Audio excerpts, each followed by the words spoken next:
What we're seeing at the moment is a Prime Minister trying to get onto the front foot, trying to demonstrate to the public, this is new, this is different, I'm taking action. So what does he do? He comes out and he says, I'm capping bus fares across England, most of England, not all of England, most of England, at £2.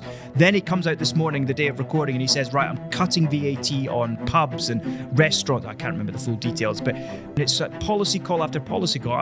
My question though, Peter, is, it's all great and very exciting to watch from a comms point of view, but, Well, hi everyone, and welcome to another episode of the Engage podcast, where two blokes who work for CARE sit down and just chat about politics and bring a Christian perspective to what is happening in Westminster and in Holyrood and in Wales and in Northern Ireland and sometimes even globally as well. And as ever, I'm joined by my favourite sparring partner. Great to have you on the podcast, Peter. I say great to have you on the podcast as if this is like a guest appearance. You're literally the co-host. That's quite all right. We never planned these introductions. As you might be able to tell. I'm sure people think this is all meticulously planned. One day we'll do an episode where we kind of reveal the secrets of our craft. Yeah, sort of like the kind of DVD extras behind the scenes. Yes, and before we do that, we'll have to actually develop a craft. But anyway, great to see you. You doing okay? Yeah, doing fine, thank you. Right. You doing okay? Right, good. I'm good, thank you. Yes, now, this is actually very serious business because yet again, we have a new Prime Minister. How many times, this is going to test our knowledge, how many times have we said those words since we launched this podcast? Surely only twice, right? Twice, because we started in the run-up to the election. So that was 2024. Yeah, so it's our third Prime Minister since we were podcasting. That's it, okay. Third Prime Minister since we were podcasting, and that's only 2 years. It is. Okay, how many, we were just working this out, how many Prime Ministers since the political chaos and instability really accelerated? How many Prime Ministers have we had, do you reckon? So it's 6 in 7 years. It's almost one a year. No, well, no. I mean, you talk about football managers. I mean, it is like on a par with that, isn't it? Of course, the classic election slogan line back in 2015 was about chaos with Ed Miliband. Yes. And since then, obviously, you'd have had Cameron as well, so that'd be 7 since then. I mean, that's just mad. It has been astonishing. It's certainly not necessarily completely unparalleled within British political history, but it is unparalleled within our lifetime. You look to when we were growing up and we had Blair, I think, for 10 years. Yes. Or just before our lifetime, where you had Thatcher for 11 years. Yes. And even someone who didn't do very well, Major, 7 years. Good man. A lover of cricket. That's why I think he's a good man. Yeah. So we're not used to changing. I almost said changing managers, changing prime ministers with quite such speed as this. And of course, lots of these have also been defenestrated by their own party as well. Well, that's true. Do you want a fun fact about John Major? Very quickly. Go on. Well, John Major once publicly to the UK media affirmed. I think this is right, affirmed a campaign that CARE was running to do with promoting family values and the importance of family in society. Oh. Yeah, so long gone are those days. Well, we await for Andy Burnham's ringing endorsement. That's right. What CARE policy areas do you think we have the most chance of seeing some success under a Burnham premiership? Gosh, that is a good one, isn't it? question. I got a few thoughts, but I would have thought championing family policy would be up there. I know that's something which he has spoken about before. And I know we've been banging the drum about reforming the tax system for a long time, but I would have thought he's the kind of character who would be on board with that. Obviously, some of the things which we work on, although he might be in sympathy with, would tend to be conscience issues of where the government wouldn't take a line. So you can't go around expecting him to whip his Labour members on something like assisted suicide, regardless of what his own personal convictions are. And those personal convictions seem to be slightly up in the air anyway. I think you could probably expect some sympathy around topics like pornography as well. What answers did you come up with? Well, I agree with all that, and I also think that he's somebody who's really interested in properly funding social care, and surely as an expansion of that, making sure our hospices receive adequate funding. I think that could be a huge thing. In fact, he's even said that although he now is in support of assisted suicide, as I understand it, he doesn't think that legislation to make that happen should take place or be enacted until Parliament has properly funded the hospice movement. Well, that which we're a long way off doing. Absolutely, and that's the latter part, funding the hospice movement, something that we at CARE would support. I'd love to see some movement when it comes to reforming the law around prostitution, because I think this is an area that is often just ignored. Sometimes you see glimmers of people taking an interest in it. In Northern Ireland's the only part of the UK, thanks to CARE and thanks to Lord Morrell, where it is illegal for someone to buy someone else for the purpose of sexual gratification. Well, I think that is a policy position consistent with Christian principles that all human beings, men and women, made in God's image, have equal dignity and worth and value, should never be treated as commodities. So I'd love to see some movement. If we can't get movement under a massive Labour majority, then you're kind of asking yourself the question, well, where can we get movement? So I think that's another area. I'm also interested in the fact that he's appointed an AI minister. I noticed that as well. And put them in the cabinet. Now, that is it's important for people to understand there is actually a limit to the number of formal cabinet positions that's sort of enshrined in our unwritten constitution. I'm not sure anything can be enshrined in an unwritten constitution, but by convention. However, what prime ministers have routinely done over the last, what prime ministers have done for the last period in British political history is that they've invited ministers to attend cabinet without granting them the full status of cabinet rank. And that's a way of sort of swelling the ranks. So gone are the days where, 10 men were sat around the table deciding everything. And instead you now have about 30, 35 plus advisors, plus civil servants. And I mean, anyway, we can talk about that till the cows come home. But I do think it's interesting he's put an AI minister attending cabinet. So maybe there's a little bit of movement there as well.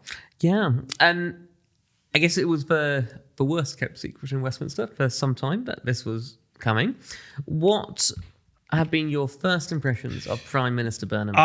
Great question. So I love communication. I love looking at the comms that people are putting out, particularly political leaders. Indeed. Starmer was terrible at it. It began really well. The video they put out when he became Prime Minister, I really liked the clock turning, the impression of newness, Starmer behind the scenes, inviting his cabinet ministers to be cut. I thought they did that well, but then it just sort of dropped off. And I think that was because he wasn't interested in it. Here's Andy Burnham. He swans up Downing Street and he gives a speech without notes, without the podium. Now, that is really, really important. Really significant shift. If you are saying, I'm doing a new politics, then a very simple way you can communicate that is don't stand at the lectern, because the lectern's become a thing. Like hot lectern guy has become a thing. Yeah, and sort of, you must have seen those photos with all the lecterns side by side. Yes. And Liz Truss, I think, actually had like the best one. Oh, it was by far the best. And, she basically, she got well acquainted with it because she used it twice. In very quick succession. But that speech, I mean, I thought he delivered it well. I wasn't bowled over by the content, but it was more about the optic. It's the delivery, I think, which is so different to what's come before. But also that travels across to what we're seeing at the moment. What we're seeing at the moment is a prime minister trying to get onto the front foot, trying to demonstrate to the public, this is new, this is different, I'm taking action. So what does he do? He comes out and he says, I'm capping bus fares across England, most of England, not all of England, most of England, at £2. Then he comes out this morning, the day of recording, and he says, right, I'm cutting VAT on pubs and restaurants. I can't remember the full details, but...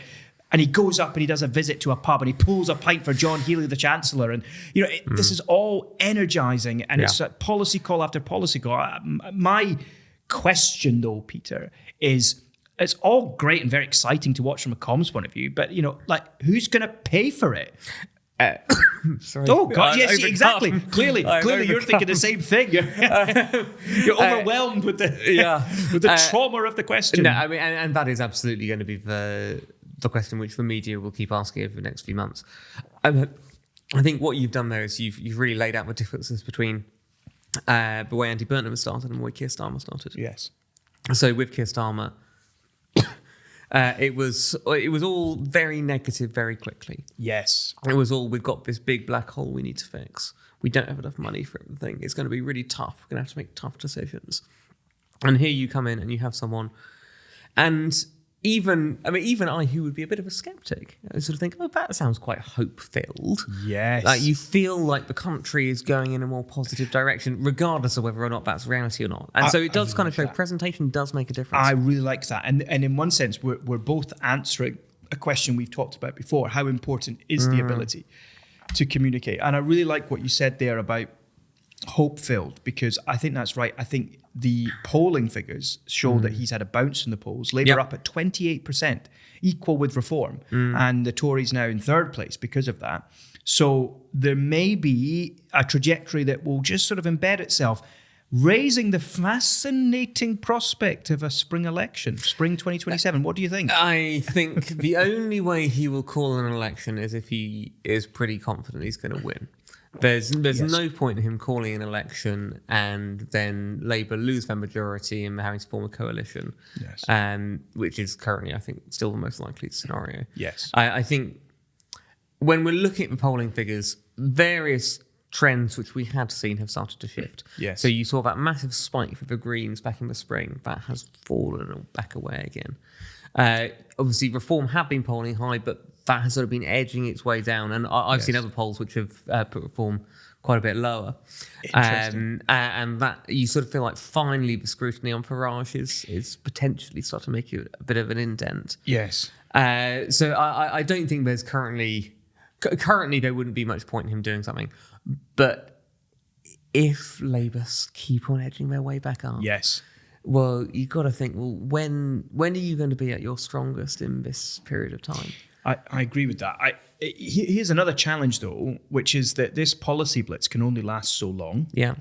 And it was interesting that they came out and they sort of said, well, actually, we're not going to go ahead with digital ID. Yes, I saw that, yeah. And so therefore that will release some money. And that money, that's what we're going to use. What was their first kind of big policy announcement that they came out and they said, so, day one, he's Prime Minister, and he comes out and he basically, my mind is actually blanking. Can you remember what the first policy announcement that they made was? The big headline was going to stop homelessness. Yes, that was it. Okay, so part of funding some of the initial policy suggestions was we're not going to do this digital ID. Yeah. And then Darren Jones, yes, I saw, yeah, who was in the Cabinet Office under Starmer, sacked, came out and said, great idea, I fully support it. The only thing is, digital ID is uncosted.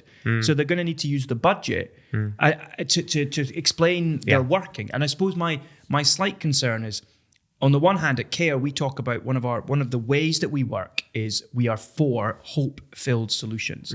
I think that's a very biblical position to take, because Scripture talks a lot about hope. And I think there's that implicit within that is, I think we are created in the image of God as people who long and look for hope, for certain confidence that good things will come. And therefore, when a politician, a political leader starts offering us a sense of hope, a sense of momentum, I think across the board, whatever your political allegiance, as you expressed so eloquently earlier, it's okay to get on board with that.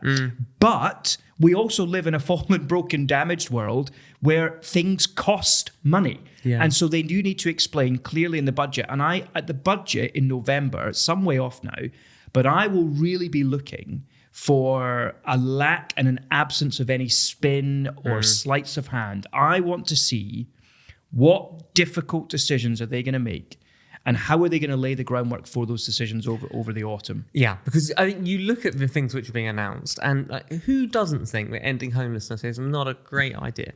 I'm sure everyone would say, in principle, we love that. Yes.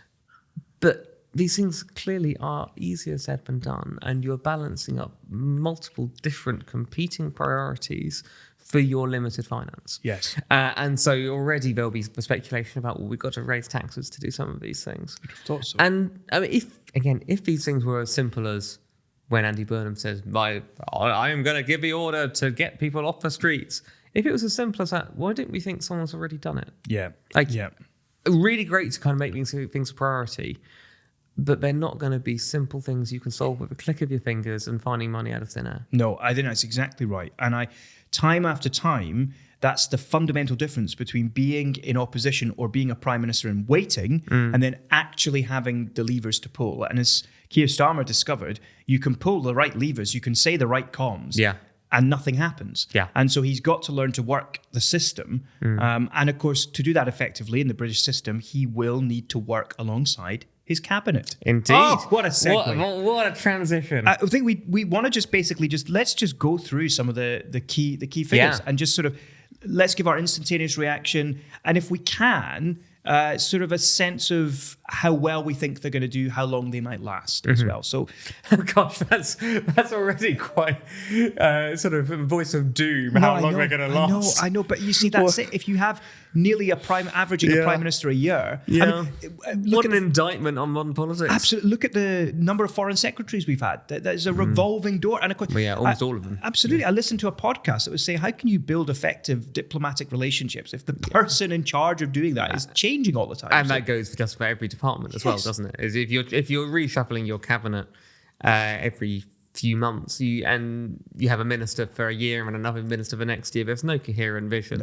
No. And so you sort of get why the civil service rules everything. Yes. Because they are actually the ones who outlast. Absolutely. Right, anyway, sorry. I distracted you there with my scoffing. No, I know, but sometimes a healthy amount of scoffing is a good thing. Yeah. A good thing. So first of all, John Healey as Chancellor. Yeah, that's an interesting move, isn't it? Because that was the big position. There was so much speculation around. And the two big candidates, it looked like it was going to be between Ed Miliband and Shabana Mahmood, both of whom are actually in two of the other big four traditional offices of state. I think it's fascinating it's ended up being John Healey. And part of me wonders whether it's because the other two candidates were so unpalatable to certain members of the party or the country. Definitely. There was a lot of fear about Ed Miliband as Chancellor. So Miliband sort of seen as a real ally of Andy Burnham coming in. Yes. Obviously, he has worked in the Treasury before under the Blair and Brown administrations. And he's also got he's got much more in the way of ministerial experience and sort of political credibility. Very popular on the left of the Labour Party. Red Ed. Indeed. A lot of scepticism from business, from the country at large, a lot of fear about the way in which he had been running the project to move to net zero. Yeah. People thinking he was going to crash the economy. Yeah. So you can understand why Andy Burnham pulled back from that one. And then you've got Shabana Mahmood, who has been doing a job as Home Secretary. She's ended up staying within that job. I really like Shabana Mahmood and the job she's been doing. And that is almost indicative of a problem because she would be popular on those who are more in the centre ground or on the right. So the sort of right of the Labour Party would think she's doing quite well. Those on the left of the Labour Party would hate what she's been doing on immigration. And you see her polling ratings in terms of popularity within the Labour membership, and they have sunk ever since she became Home Secretary and started putting in those immigration reforms to make it harder for people to move to the UK. Yes. And of course, the John Healey, long history in the Labour Party, 66 years old, so very experienced. He's long in the tooth. He's been around the block, someone who knows how to chart the difficult, choppy waters of not just politics in general, but Labour Party politics as well. He's been in the Treasury before, so he's got that gravitas. He took a principled stand when it comes to defence spending. Of course, now he's got to find the money to fund the increase that he was so passionate about when he was Defence Secretary. So we'll see what happens there. But I think it was impressive they managed to keep this largely under wraps. There was a little bit of speculation, but nothing concrete in the Westminster kind of media world. So well done them for that. All the best to John Healey. The other interesting thing, I guess, is I think people wouldn't look at him and think that is someone with ambitions for the big job. No. He will be seen as someone who's loyal, someone who's in step with Andy Burnham. Yes. So you should have number 10 and number 11 kind of working closely together as opposed to the kind of traditional competition. Yeah. But I do think the power of the Treasury is too great. I think it needs to be broken up. I'm interested in reforms that would perhaps completely change it. So you have an economic ministry and a finance ministry, two separate departments. But anyway, that's clearly for another day. Okay, let's move on. Shabana Mahmood staying as Home Secretary. I was listening to a podcast last night where a former very senior civil servant was telling everybody who would listen, including me, that civil servants in the Home Office are delighted that Shabana Mahmood is back because they like working with her. She's very good at her job. She's decisive. She gets things done. And I do like this idea of let's have a bit of continuity in one of the most significant departments in our country. What a novel idea. I know. Gosh, sound the alarm. Someone being allowed to carry on the work they've started. Yeah, completely. So good for her. I think you mentioned the immigration reforms already. I mean, I think the irony here, Peter, is that the proposals that she's kind of trying to get through, unpopular with Labour, but are kind of at the how can I put this? They're nowhere near as sort of extreme as some of the proposals we've seen before. No. They're at the kind of they will make a difference, but they're not the Rwanda scheme, for example. No. So it's interesting how difficult she's finding getting modest immigration reforms through with Labour Party history, Labour Party kind of zeitgeist. It's difficult getting almost any reform through the Labour Party, which is not seen as more positive towards towards those who are perceived as being in need. And you see that on welfare as well, don't you? Yes. Where you propose modest things, you still can't get them through with that party. Absolutely. And then we come to Ed Miliband as Foreign Secretary. Has there ever been a situation where brothers, siblings no less, have held the same job? Because David Miliband was Foreign Secretary under Gordon Brown. He was. And here is Ed Miliband. After an unsuccessful stint as Labour leader, losing the 2015 election unexpectedly to David Cameron, he's back as Foreign Secretary. He's done well out of Starmer resignation, hasn't he? Oh, yeah. Are you sad? Are you sad about this? Well, I'm not really an Ed Miliband fan. Even though, we went to the same college at the same university. He's a corpuscle. Well, in which case then you've got to have at least some affinity, brother, right? actually. You've got to have some affinity with him. His politics would be quite similar to yours. No, I'm not a fan of Ed Miliband at all, really. I think he's been absolutely ideologically captured on his energy stuff. Going to be fascinating to, regardless of my personal views on him, it is going to be just fascinating to see how he interacts with, say, the likes of a Trump administration, of whom he has been so critical before. Yes. When he's suddenly got to kind of get on with them. And I guess to some extent, we have seen that work okay with David Lammy, who was in a similar position. Yes. Who had been very critical of the Trump administration and then forged quite a good relationship, as it looked anyway. But yeah, I think that is going to be a challenge for him. And because he has been a bigger figure in UK politics before, I think he actually might find it harder. Yeah. Because people will be so much more sceptical going in. Do you know what though? I do like the fact that he's someone who has convictions. So on the net zero stuff, I don't necessarily agree with him, but he's made a choice and he has stuck to his guns. Now, you could call that stubbornness, and I can understand why you would say that, but I also think it's sometimes a fine line in politics between stubbornness and conviction and sticking to your principles. Yeah. And so that is the only thing I'd say for me in the tick box with him is I do think he's someone who believes things, and I quite find that quality in a leading politician actually quite admirable. Even if well, who knows what I believe, because I, after all, am a floating voter. A self-proclaimed floating voter. All right, Yvette Cooper's Health Secretary. Anything to say there? Yeah. This is an interesting one, because obviously she was Home Secretary, then she became Foreign Secretary, and then Health Secretary is a bit of a downgrade. I feel a bit sorry for Yvette Cooper. I feel quite sorry for her too, as someone who I would perceive as quite competent, quite no fuss, just gets the job done. Yes. Obviously, from a Christian point of view, she has been someone who's very outspoken in terms of resisting any changes to the abortion law. I assume she voted for assisted suicide as well.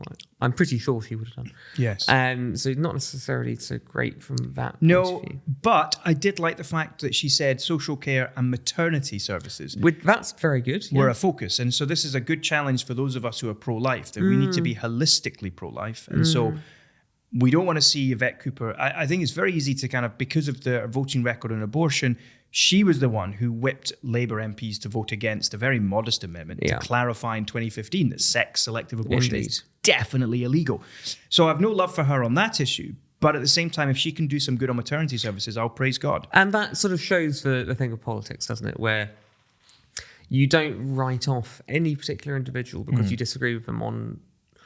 issues which we might consider actually really important, because there can still be other things where we can find common cause. And so you're looking for where you can forge alliances on particular issues, rather than saying, actually, I disagree with you on this, so I'm going to write you off completely. And it's very easy in politics to live in a black and white world. Completely. In fact, if anything, that is the lazy choice to make. Yeah. And I think that you're absolutely right. The reality of politics, it involves, from a Christian perspective, degrees of compromise. And a lot of the wisdom that you need in Christian advocacy is working out what compromises can we live with and what ones do we have to say no to, because they're too much. Yeah. Let's rattle through a few more. So quick comments here. Pat McFadden remaining as Work and Pension Secretary. I probably have less of a view on that one. I like him. Okay, great. He's a solid chap. All the best to you, Pat. Louise Haig as the Chancellor of the Duchy of Lancaster, First Secretary of State and the Cabinet Office Minister. Now that basically means she's going to be my friend's one of my best friends. Is going to be his boss. Their boss. Yeah, I've said there to try and hide their gender, but as you rightly said, his boss. Yes. Either that or there's something strange going on. I guess she's seen as a big Burnham supporter, isn't she? Oh, yes. And so that's kind of crucial to the number 10 operation, that role. Wes Streeting. Yes. I think that's one worth pausing on. So we've spoken a lot over the last few months about Wes Streeting, because he was always seen as one of the people who really wanted to take over from Keir Starmer. It was his resignation, which was the kind of big headline a few weeks before Keir Starmer went, when he was the health secretary. Then he was sort of saying, initially he was saying, I'm going to run in any kind of leadership contest.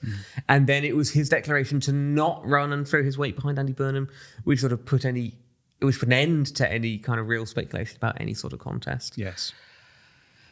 Do you think he will be disappointed with where this has ended up? Or what do you think? No, I don't think he will be. I think the Defence Secretary role is under the top 4 officers of state. That's right up there. Yeah, that's in health, I would have said. Exactly. And especially in a context where Britain needs to rearm. Yep. And where there's political appetite for Britain to do so. Yep. I would actually say this is a mistake. I think that this is one of the rare missteps Burnham made in this reshuffle. I would have put him back to health, because he was beginning to do work there that was incredibly important for the long-term future of the National Health Service. Yeah. Continuity would have been good. And I actually think Yvette Cooper, with her foreign affairs experience, would have done a very good job as Defence Secretary. So I would have switched them round. I think it's a mistake to have gone the way that he's gone. However, from his personal point of view, this puts him he's still a young man. This puts him in a good position to try and get one of the top 4 jobs in future. And he's got plenty of time to have another go at the Premiership. I was surprised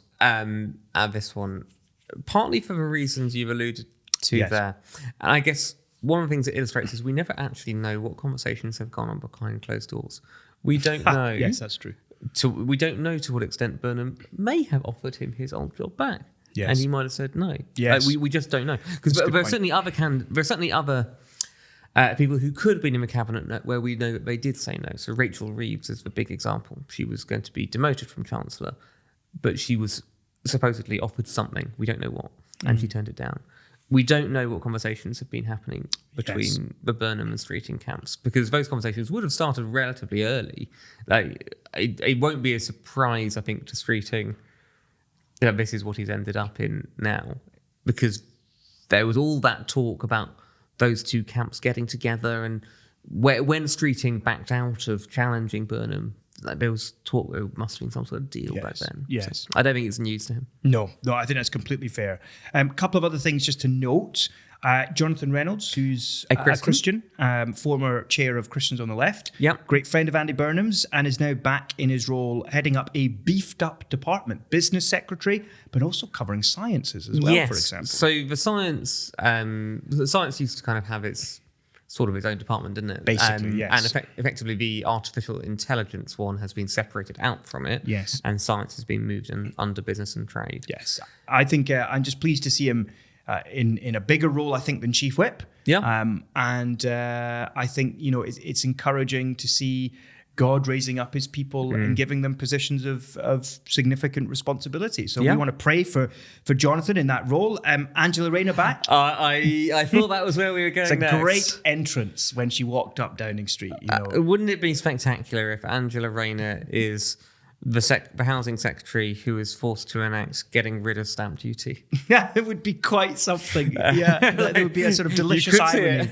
A delicious irony in that. Yes, so she's now back in cabinet. Will she be a thorn in Burnham's side, or will she be an ally? I don't think she will be a thorn, I think she struggled quite a lot with the speculation and all the chat around her when there was so much scrutiny into her finances. I think when there was talk about her coming back to stand, it was all about putting her up against streeting. Yes. Just like with Miliband, it was all about, if he runs to be leader, it would be to stop streeting. And you've got that division between the two sides of the Labour Party. And streeting was always potentially the figurehead on the real right of the Labour Party. Yes. And this was at a time when Burnham was not yet in the House of Commons. And thinking, who can they stand up against him if it comes out? If Starmer resigns and it comes up to needing someone to oppose him. Yes. So I don't think she will. I guess one of the threads which runs through all of this is Andy Burnham, regardless of whether this is legitimate or not, the perception of him is very different to the perception of Keir Starmer. Andy Burnham presents himself more like a kind of man of the people. Yeah. You can kind of just have an easy chat with him. He's on the side of the working class. Like he presents himself very differently to Keir Starmer, who sounded stilted and out of touch. And because of that, Burnham is able to connect, I think, with the ordinary person far better. Yes. And that will be the kind of thing which will resonate with an Angela Rayner kind of character as well. Yes. They will see themselves much more in terms of being cut from a similar kind of cloth. Totally agree. Whereas Starmer, not necessarily all due to his own fault, but with his kind of more academic and professional background, was always seen as a bit different to that kind of character. I totally agree, and I think that means that inevitably the whole feel of this premiership is going to be very, very different. Yeah. But much sterner tests await. International trips, managing the American relationship, managing international summits. Even more, but basically doing a good job at PMQs. Yeah. With a fired up Conservative Party leader who is doing well in the polls herself, her party showing some signs of recovery. That will be fascinating. I'll certainly be watching the first PMQs they have after summer recess with way more attention than I might otherwise have done. No, I think that will be really interesting because Kemi takes no prisoners. No. In the debating chamber. Where sort of Burnham kind of always comes across as sort of relatively calm and kind of... laid back's not necessarily the right word, but he sort of exudes a kind of easy, laid back kind of control, kind of, and so there'll be two very different personalities. I think that's right, and I think this is a real challenge for Kemi Badenoch, because she will have to work out how to best attack Andy Burnham in a way that doesn't allow him just to sort of charmingly deflect. Yeah. Starmer had no charm whatsoever. He was so straight-laced that you could kind of just get him, even on his strong points eventually. Yeah. Whereas I think this will be a lot more difficult, working out the right angles, working out the right way to kind of pin him down. I think he'll do a better job at deflecting. I think he'll do a better job at defending the Labour Party. It's going to be absolutely fascinating. It really, really is. I think one of the things that we've talked about before in this podcast is how difficult a job it is being a politician. And I think that's why it's so important that we pray for those in authority. Yeah. But also in recent years, with our increasingly febrile politics, we've seen, sadly, a number of leading politicians face intimidation, death threats, and some even have been killed. And that was something that we didn't feel we could record this podcast without reflecting briefly on the passing of Anne Widdecombe and what a loss she will be to, I think, just to public life in general. I was in the same room as Anne Widdecombe once. I was a student. I was sort of just stepping into politics. She came and gave a speech on free speech. And afterwards, I stood in a little huddle of adoring Widdicombites, and I wasn't one. I was a floating voter, but I had the opportunity to shake her hand and had a very brief exchange with her. And what really struck me about her was she had stopped being an elected politician at that point. This was before her spectacular return into European politics. But she stayed for such a long time, shook everybody by the hand. You felt like she was really focused on you, even though you were just literally exchanging a few pleasantries. You got no sense from her that she was waiting for you to shut up so she could go and speak to someone way more important. And I never forgot that about her. I thought that was very, very impressive. Yeah, and it's worth saying there's a lot which we can't currently comment on this story because we're not at that stage where we're able to speculate around motivations for an attack or anything like that. But I don't think it's unfair to say that obviously we have seen the murder of Joe Cox. I think back in 2015 we had the murder of David Amos, the Conservative MP for Southend, in recent years as well. One of our own staff team here, Caroline, has written, and you can find this on our website, has written very openly and movingly about her experience in Parliament and the threats which she faced, and sort of having a panic button next to her bed and things like that. And so absolutely do please pray for those in public life, particularly within the world of politics. And pray for our nation generally. I think that we would be a place where we don't seek to resolve conflict through violence, but through words, because words are not violent in the same way, regardless of what some people say. And this was something that, Anne Widdecombe championed. The importance of living in a country where you're not free from being insulted, where people can say harsh and offensive things, not because we want to live in a world where everybody's doing that all the time, but so that bad ideas can be exposed, can be debated. And one of the things that I actually found very moving in all of this was her last media interview. And this is a real plug for Christian media. Her last interview was with Transworld Radio UK. Care has done so much work with them. They're based up in Manchester. They do a phenomenal job. And their managing director, James, he pre-recorded this interview with Anne. And he had the opportunity to go on Times Radio and talk about that experience. And I think they played some of the audio from it. And what he spoke about was her clear, compelling conviction and faith in Christ, her ease at talking about her Christianity. And she was remarkably principled as an individual. And that was something I always admired about her. Care actually worked with her way back when she successfully managed to pass some amendments to improve the abortion law in terms of some modest pro-life changes that were better than the law was.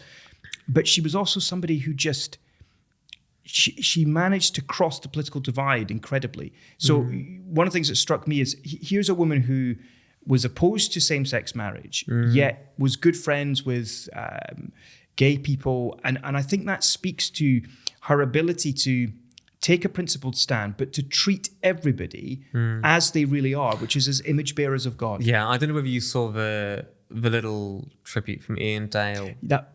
Yes. Yeah, but, which I thought it really struck me as well. So Ian Dale's a broadcaster for LBC Radio, I think.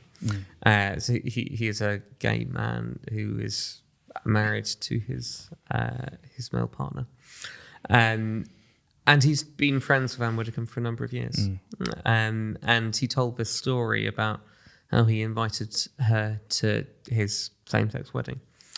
And I think she got her text slightly confused, or somehow a message got back to him of where she felt she couldn't come, but she really didn't want to hurt his feelings, and she didn't want their relationship to be hurt. And also, completely credit to him as well in terms of he completely understood that. Yes, and that model of being able to disagree well, to have our convictions, as we all do, to recognise where we're coming from, and that we're not actually looking to hurt other people, but we want their best.